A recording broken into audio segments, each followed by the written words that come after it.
sizlərlə bir sirri də paylaşmaq istəyirəm. Biz adətən insanlara sual ünvanlayanda ki, güc sənin üçün nədir? Və ya güclü insan nədir? Deyir, mən güclü insanam. Deyirəm, niyə görə güclü insansan? Bir xanımdır da deyək danışan. Deyir, həyat başıma nə gətirib dözmüşəm. İndiyə qədər çox iradəliyəm, çox şeyə sinə gəlmişəm. Yəni bu insan gücü dözməkdə, sinə gəlməkdə, qatlanmaqda görür. Demək, şuur altı buna niyə bu problemləri verir? Çünki onun üçün güc dözməkdir. Və sistem də ona dözəcəyi problemlər gətirir. Çox güclü insanlar var, deyək, dünyanı idarə edəcək səviyyədə.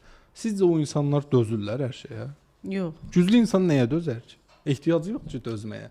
Gücün komponentləri içərisində dözüm, səbr anlayışı yoxdur. Belə bir şeylər yoxdur. Amma insanları biraz aşılayıblar axı. İmam zülmü çəkmək lazımdır. Yaxşı insanlar əziyyət çəkər, qazanar. Və bu, misal biz Hind fəlsəfəsini araşdıranda və ya Buddizm dinini, oradakı insanları inandırıblar ki, siz bu həyatda kasıbsınız, narahat olmayın. O bir həyatda varlı olasınız.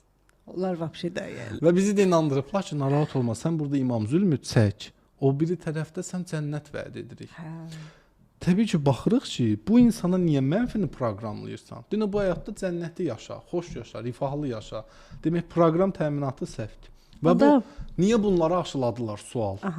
Çünki xalqın, kütlənin üçüncü gözü bağlansın, onların daxili mənəviyyatı ilə harmoniyası pozulsun, sirri bilməsinlər və özlərini kəşf etməyə vaxt tapmasınlar.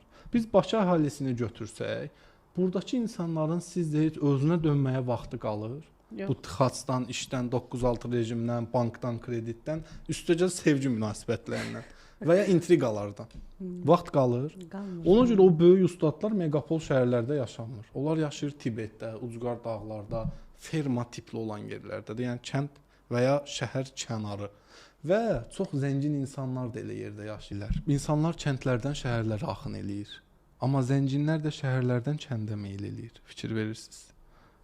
Çox zəngin insanların heç biri şu an Bakı şəhərində yaşamır. Orta təbəqə seçir bunu. Bax, sirri bilənlər həmişə sakit, relaks yerləri seçirlər. Və sən istəsən belə o adamlarla kontakta girəmirsən. Ondan qonşu belə olanmırsan.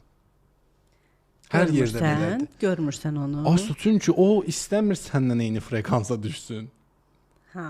Onda egodur axı. Necə olur? Zaten məsələ buradadır da. Nədir məsələ? Bax, kənd əhalisində belə bir şey var ki, mən şəhərə yerləşməliyəm, asfaltda yaşamalıyam və s. və ilaxır. Bu da nə olur? Onların motivasiyasıdır. Motivasiyasıdır. Bu insanlar gəlirlər, maksimum əldə edə biləcəyi şey Novostroykada 2 mərtəbəli otaqda deyək. Öz gücü ilə gəlirsə belə. Və bu insan bunu